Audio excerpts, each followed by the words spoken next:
아, 여러분, 그동안 평안하셨습니까? 건강하시고요. 오늘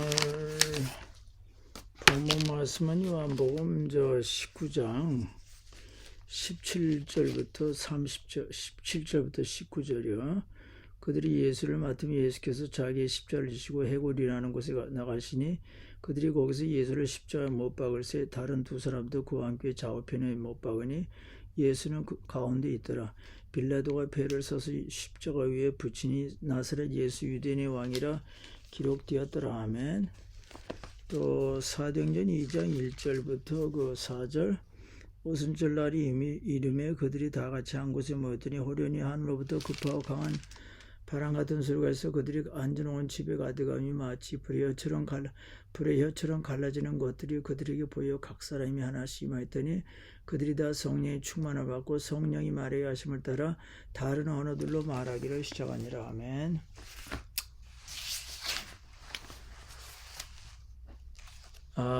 오늘은 골고다 신앙 다락방 신앙이라고 하는 제목을 가지고 같이 말씀드리겠습니다.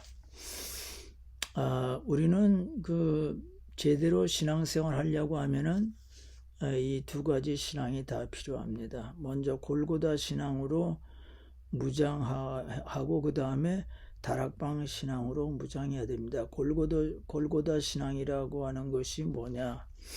여러분, 대충 하나님께서 이 지구의 한 장소에 된 동산을 만드주시고 그곳에 아담과 하와를 죄 없이 평화와 행복 속에 살겠습니다. 근데 어느 날 원수마귀가 뱀을 이용하여 아담 부부를 유혹하여 죄를 짓게 하여 에덴 동산에서 쫓겨나게 했습니다.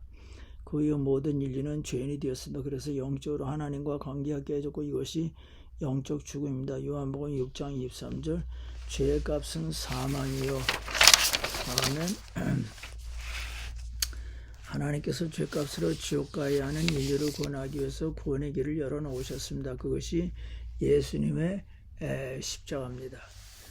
예수께서 예루살렘 성 밖에 있는 골고다 언덕에서 십자가에 못 박히셨습니다. 십자가란 저주의 상징입니다.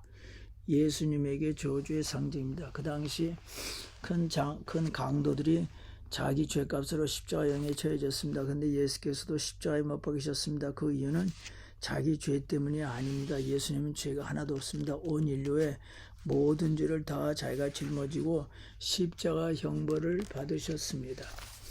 십자가에서 6시간 동안 몸속에 있던 모든 피를 흘리셨습니다. 왜냐? 죄가 하나도 없는 하나님이신 예수님이 십자가에서 피를 흘리셔야 인류가 죄 용서함 받고 구원받기 때문이다. 그래서 전 성경에는 예수께서 십자가에서 피를 흘리신다 이런 내용들이 흐르고 있습니다. 민수기서 21장 9절 모세가 노병을 만들어 장대에 다니 뱀에게 물린 자가 노병을 쳐다본 즉 모두 살더라. 그래서 하나님이 인류를 구원하기 위해 예수님으로 이 세상에 오셔서 33년간 사시면서 예수님의 삶의 목표는 인류가 죄를 용서함 받고 구원받게 해주는 것입니다. 그래서 예수님은 나이 33살 때 그 당시 예루살렘을 다스리고 있었던 로마 총독인 빌라도와의 억울하게 사형언도 받아 십자가 형벌을 받게 되어 예수님은 로마 군병들이 이끌려 십자가 지시고 골고다 언덕까지 가서 거기서 십자가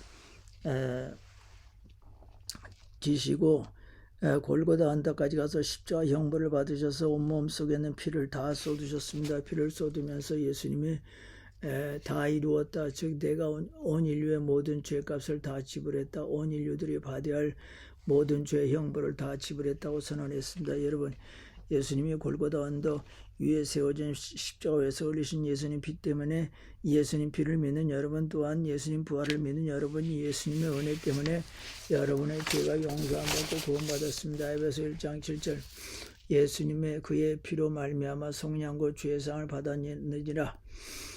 여러분, 예수님은 골고다에서 골고다 언덕에 세워진 십자가에서 큰 고난과 저주를 받으셨습니다. 그러나 우리는 골고다 언덕에 세워진 예수님의 십자가로 큰 축복을 받게 되었습니다. 그것은 예수님의 십자가, 예수님 부활로 죄 용서 받고 구원받았기 때문이다. 그러니까 우리의 자랑은 예수님의 십자가, 예수님 부활입니다. 여러분 어떻게 해서 죄 용서 받았고 구원받았죠? 그것은 예수님께서 골고다에서 십자가에 못 박히시고 피를 흘리셨기 때문이다. 이 신앙으로 무장합시다. 어떻게 해서 영생 얻었습니까? 바로 그것이 예수님이 흘린 피 때문입니다. 그래서 이것이 골고다 신앙입니다. 골고다 신앙은 우리가 예수님께서 십자가에서 피 흘리심으로 말미암아 우리 죄 용서 받고 구원받았다는 걸 믿는 신앙입니다. 두 번째, 다락방 신앙입니다. 예수님은 제자들과 같이 이 지상에서 3년 반 동안 같이 생활했습니다. 이 기간 동안에 그들은 구원받았습니다. 그들은 예수님의 십자가에 못 박히신 것과 예수님 무덤에 갇히신 것과 이 무덤에서 살아나신 것과 죽음에서 살아나신 예수님을 직접 뵙고 살아나신 예수님과 대화하는 경험을 통하여 그들은 예수님이 구세주임을 확신했고 구원받았습니다. 또 예수님이 12명을 제자로 택한 자체가 그들의 구원받은 증거입니다. 이 12 제자들만이 아니라 예수님은 전도를 위하여 70명의 제자들을 따로 세웠습니다. 이 70명 전도 특공대와 12 제자들은 구원받았습니다. 그들이 구원받은 증거는 누가복음 10장 11절 17절부터 20절에 나와 있습니다. 예수님은 그들 이름이 이미 하늘에 기록되었다고 말씀했습니다. 그러니까 구원받았습니다. 예수님께서 부활하시고 나서 승천하시기 전에 이미 구원받은 제자들에게 중요한 명령을 내렸습니다. 사도행전 1장 4절부터 5절 사도와 함께 모이사 그들에게 분부하여 이르시되 예루살렘을 떠나지 말고 내게서 들은 바 아버지께서 약속하신 걸 기다리라. 요한은 물로 세를 베풀었으나 너희는 몇 날에 못되어 성령으로 세를 받으리라. 예수께서 제자들에게 명령 내리시기를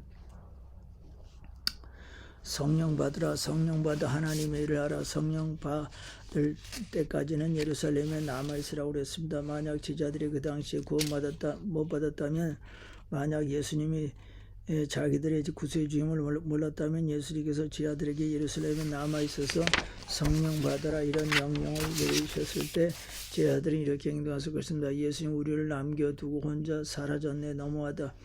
우리 말이야 예수님에서 3년 반 동안 가족 직장 버리고 예수님 따라 다녔는데 정춘을 다 버렸는데, 그런데 이제 와서 무종하게 우리를 버리고 혼자 하늘로 사라졌네. 이제 우리의 신세는 어떻게 된 거야? 우리는 이제 망했다. 앞으로 우리의 미래는 어떻게 되는 거야? 또 가족은 어떻게 돼요? 우리 보고 예루살렘 남아서 성령 받으라고. 성령이 뭐야? 성령 받아서 뭐해? 에이, 우리를 버리고 떠난 예수님을 이제 믿을 수가 없어. 그동안 4년 반 동안 예수님을 괜히 쫓아다녔네. 이제는 예수님 믿을 수 없어. 그러니 우리는 앞으로 살아갈 일을 생각하자. 우리들 대부분 갈릴리 바다에서는 어부들이니 앞으로 먹고 살기 위해서 다시 우리 고향 갈릴리 바다로 들어가서 다시 고기잡이 하자 하고 예수님 명령을 버리고 다시 고향으로 들어가서 옛날처럼 고기잡이 직업을 택했을 것입니다. 그러나 제자들은 예수님의 십자가, 예수님 부활을 목격하고 경험했으므로 예수님이 구세주다 100% 이런 확신이 있었기 때문에 비록 예수님께서 감람산에서 자기들하고 작별하고 승천하셨지만은 예수님이 자기들에게 명령한 것, 즉 성령을 받을 때까지 예루살렘을 떠나지 말라. 이 명령을 받들어서 고향으로도 또한 다른 곳으로 가지도 않고 타향인 예루살렘 도시 안에 있는 마가의 집 다락방 안에 체류하면서 그들이 한 일은 성령을 받는 일이었습니다. 그들은 이 다락방에 모여서 참 열흘 동안 하나님 성령 받기 위해서 기도했습니다. 뭐라고 하나님께 기도했을까요? 하나님, 이제 우리는 예수님의 십자가, 예수님 부활을 목격했으므로 예수님이 인류의 구세주임을 확신합니다. 예수님의 승천하기 직전에 우리 보고 말씀하기를 예루살렘을 떠나지 말고 성령 받으라고 했습니다. 하나님 성령 주세요. 성령 주세요. 성령 못 받으면 하나님의 일을 할 수 없습니다. 주님은 우리 보고 성령이 우리에게 임하면 권능을 받고 예루살렘과 온 유대와 사마리아 땅까지 해서 예수님 증인이 된다고 그랬는데 성령을 주셔야 예수님 증인이 될 수가 있습니다. 예수님의 십자가에 못 박히신 것은 온 인류의 죄값을 치르기 위해서입니다. 저희들은 확신하지만 이 예루살렘 시민들은 또 로마 제국은 예수님이 곧 강도로서 십자가 형벌을 받았다고 조롱합니다. 이런 상황에서 저희들은 그들의 조롱과 비웃음을 견딜 수가 없습니다. 그러므로 성령을 주시야 그 힘으로 복음을 증거할 수 있습니다. 성령 주세요. 성령 주세요. 하나님 십자가에 못 박히신 예수님을 증거하면 우리를 감옥에 가두겠대요. 성령 주세요. 성령 주세요. 예수님의 제자의 사명을 감당하기를 원합니다. 성령 주세요. 성령 주세요. 저희들이 이제는 깨달았습니다. 전에는 세상에 높은 지위와 명예를 원했지만 이제는 그런 것들이 헛되다는 걸 깨달았습니다. 성령님만이 최고의 보화입니다. 성령 주세요. 성령 주세요. 성령 받을 때까지 이 자리를 떠나지 않겠습니다.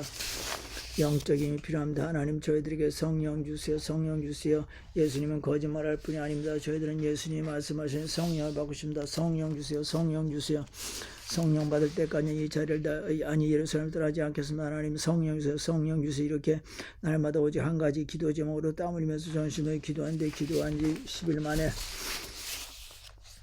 그들은 마침내 성령을 받았습니다. 그들의 성령 받는 모습이 사도행전 2장 1절부터 4절에 나와 있습니다. 그 다락방에 12 아들과 나머지 병신도들 총 120명 모여서 기도했는데 갑자기 태풍 같은 강한 바람 소리가 그 방을 진동했고 사람이 혓바닥처럼 생긴 빨간 불들이 120명 머리 위에 타기 시작했습니다. 120명이 모두 다 다른 나라 말로 기도하기 시작했습니다. 즉 성령께서 하늘에서 최초로 이 지상에 완전 강림하여 120명을 완전히 장악했고 120명에게 강하게 임하여 그들은 다 성령의 충만을 받았습니다. 예수님이 12 아들은 아니 그 방에 모인 120명이 이미 예수님은 구세주로 믿고 십자가 안으로 구원받았습니다. 이것이 골고다 신앙입니다. 그리고 나서 다락방에서 120명은 모두 성령 충만함을 받았습니다. 그래서 담대한 예수님 증인이 되었습니다. 이것이 다락방 신앙입니다. 예수님 믿고 구원받은 사람은 제2의 단계를 거쳐야 되는데 이것이 성령 충만입니다. 예수님 믿고 구원받았으니 이제는 다 됐다 이렇게 생각하면 안 됩니다. 골고다를 체험했으니 다락방도 체험해야 되겠습니다. 구원받은 것과 성령 충만은 다릅니다. 구원받은 것으로 다 됐다 이렇게 생각하면 안 됩니다. 구원받은 것에서 한층 더 나아가 성령 충만함 받아야 됩니다. 이미 구원받은 사람이 힘쓰고 애써야 할 것이 성령 충만입니다. 우리들이 예수님 믿기 전에는 주 예수님 믿다. 그럼 너와 내 집이 고는 오더래리 이 말씀이 필요했습니다.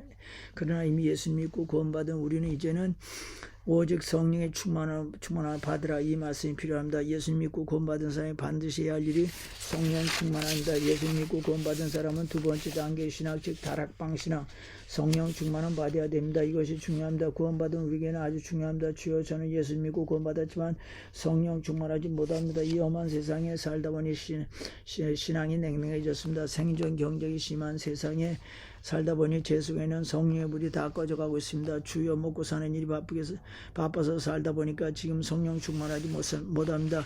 저를 성령 충만케 하여 주세요. 제 속에는 성령의 불이 활활 타오르게 도와주세요. 예수님 믿고 구원받은 것을 차에 기름이 조금 들어있는 것으로 비유하고 싶습니다. 그러면 제가 차가 좀 가다가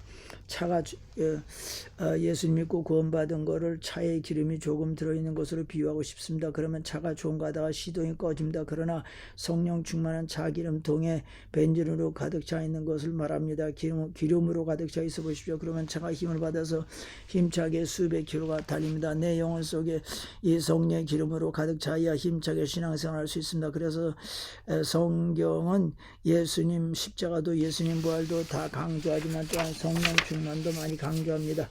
요엘서 2장 28절 9에 내가 내 영을 만민에게 보주리 너희 자녀들이 장래를 말할 것이며 늙은이는 꿈을 꾸며 너희 젊은이는 이상을 볼 것이며 그때 또 내가 내 영을 남정과 여종들에게 보줄 것이며 말씀은 예수님이 오신 이후부터 말씀입니다. 예수님 믿고 구원받은 사람이 성령 충만을 사모하면 그 사람에게 성령이 임할 것입니다. 남녀노소 빈부귀천 동서양 누구에게 임합니다. 20년 전 제초에 마가 요한 다락방 임한 시절부터 오늘까지 원하는 사람 원하는 장소 원하는 곳에 성령이 강력히 부어졌습니다. 이 성령의 기름 부으심을 체험해야 됩니다. 예수님 자신도 생존 시의 지하들을 보고 성령을 받으라고 했고 구하는 자에게 성령을 주겠다고 그랬습니다. 그래서 성령 달라고 기도한 초대교인들이 마가 요한 다락방에서 최초로 성령 세례 받았습니다. 그 외에도 성령 받은 그들은 계속해서 성령의 재충만을 받았습니다. 열심히 기도할 때 성령 충만을 받고 열심히 말씀 삼을 때 성령 충만을 받고 열심히 전도할 때 성령 충만을 받았습니다. 초대교회 신앙은 예수님 십자가의 신앙과 성령 충만합니다. 사도 바울이 이미 예수님 믿고 구원받은 에베소 교인들에게 질문합니다. 너희들이 믿을 때 성령을 받았냐? 아니요. 성령 못 받았습니다. 사도 바울이 그들에게 안수해 주니 그들이 성령을 받고 방언을 했습니다. 예수님 믿고 구원받았으니 이제는 성령으로 충만합시다. 구원받았으니 이제는 오직 한 가지 일을 해야 되겠습니다. 성령으로 충만함 받아라.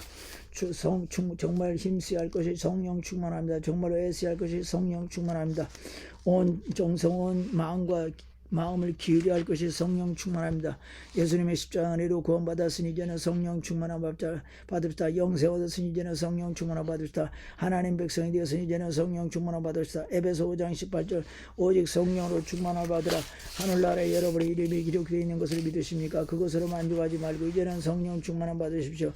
여러분은 전국 백성이 믿으십니까? 그것으로 만족하지 말고 이제는 성령 충만함 받으십시오. 여러분 하나님의 자녀인 걸 믿으십니까? 그것으로 만족하지 말고 이제는 성령으로 충만합시오. 이 세상에서 빛과 소금으로 살고 있습니까? 그러면 성령 충만함 받으십시오. 에베소 5장 18절 오직 성령으로 충만함 받았다. 이 성령 충만은 현재 진행형입니다. 구원받은 사람은 성령 충만함 받아야 되고 한번 성령 충만함 받은 사람은 오늘도 내일도 모레도 계속 성령 충만함 받아야 되겠습니다. 우리 영혼 속에 성령의 기름으로 가득 차야 되고 우리 영혼 속에서 성령의 불이 활랄 타오려야 되겠습니다. 모여서 성령 충만함 받게 기도해라 해서 성령 기도합시다. 성령 충만해야 삶이 변하고 신앙이 변합니다. 성령 충만함 받아야 신앙이 뜨거워지고 죄를 이기고 유혹을 이기고 뜨거운 마음으로 하나님을 섬길 수 있습니다. 초대교회 섬길 수 있습니다. 초대교인들이 마가 요한 다락방에 120명에서 열흘 동안 성령 달아 기도했으니 우리도 교회 모여서 말씀을 나누고 성령 충만함 받기 위해서 또 셀 모임에서 기도 모임에서 성령 충만함 받기 위해서 기도합시다. 성령 충만함 받아야 된다. 성령 충만함 받기 위해서 모여서 기도하는데 왜 성령 충만함 받아야 됩니까? 사도행전 1장 8절 오직 성령이 너희에게 마시면 너희가 권능을 받고 예루살렘 원유되어 사마리아 땅까지 내 증인이 되라. 성령으로 충만해야 할 이유가 예수님의 증인이 되기 위해서입니다. 예수님의 사람으로서 살아가기 위해서입니다. 사도행전 2장에서 마가 요한 다락방에 모였던 120명의 성령을 받자 성령 받기 전까지는 전하고는 완전히 달랐습니다. 어떻게 달라졌냐? 베드로와 요한 사도와 함께 밖으로 나와서 예루살렘 시민들의 큰 소리로 담대 예수님 복음을 증거했습니다. 당신들이 십자가에 못 박은 예수님 강도가 아니다. 인류의 메시아다. 당신들 죄를 회개하고 만민을 대속하기 위해 십자가에 지시고 부활하신 예수님 구세주로 믿으라. 그럼 당신들도 우리처럼 성령 받을 수가 있다. 이것은 베드로의 엄청난 변화입니다. 왜냐하면 베드로는 그 당시에 상당히 몸과 마음도 기분이 수축되어 있었고 우울했고 외롭고 힘들고 고통스러웠고 절망이었습니다. 근데 성령 받고 나자 갑자기 큰 기쁨, 큰 감사, 담대함, 의욕, 큰 확신의 사람으로 변화되었습니다. 그리고 베드로는 구원을 받았지만 길거리에 나가서 예수님 구세주라 이렇게 사람들이 외치지는 못했습니다. 왜냐하면 그 당시 사회에서 예수님 증거하면 당장 감옥행이고 사형감입니다. 큰일 납니다. 그런데도 그런 사회에서 예수님은 구세주다 하고 많은 유대인들에게 강력하게 증거했습니다. 베드로의 설교에 그날에 3,000명이 회개하고 예수님 영접과 물세례 받아서 예루살렘 교인으로 등록했습니다. 사도들뿐만 아니라 성령 받은 집사람들, 병신도들, 십자가 지신 예수님, 부활하신 예수님으로 완전히 무장되어서 그들이 있는 곳에 가는 곳마다 전도의 역사가 일어나고 교회가 세워졌습니다. 성령 충만은 예수의 충만입니다. 성령을 충만하면 내 자신의 생각으로 세상 유황으로 충만해서 성령 충만 안 하면 내 자신의 생각과 세상 유행으로 충만해서 내 생각, 내 육신 정욕, 세상 유행과 세상 철학을 따라서 살게 됩니다. 그러나 성령으로 충만하면 예수님 가득해서 예수님 원하신 것, 예수님 말씀을 쫓아서 살게 됩니다. 특별히 우리 향한 예수님의 지상명이 전도하고 선교하는 것입니다. 이 비엔나 예수님 안 믿고 방하는 영혼들이 많습니다. 성령 충만하 영혼들을 구하는 일에 힘씁시다. 이것보다 더 값진 일이 없습니다. 학생들이 열심히 배우고 사고는 부지런히 일하고 성실히 연구하고 열심히 돈 벌고 근면히 땀 흘리면서 일하고 노력하고 발전하고 성전하고 자꾸 양상하고 성공도 하고 내일은 오늘보다 나아지고 이렇게 살아가는 목적은 영혼 구원입니다. 영혼 구원하려고 하면 성령 충만해야 됩니다. 여러분 하나님의 뜻은 그리스도인들이 성령으로 충만함 받으라는 것입니다. 성도들이여 성령으로 충만함 받읍시다. 주여 내 심령이 제2의 마가 다락방이 되게 하소서. 주여 내 가정이 제2의 마가 요한의 다락방이 되게 하소서. 주여 제 회사가 제2의 마가 요한의 다락방이 되게 하옵소서. 주여 교회가 우리 교회가 제2의 마가 요한의 다락방이 되게 하소서. 성령으로 충만케 하소서. 성령으로 충만케 하소서. 이 죄악과 폐역이 많은 세상에서 예수님 증인으로서 살게 도와주옵소서. 아멘.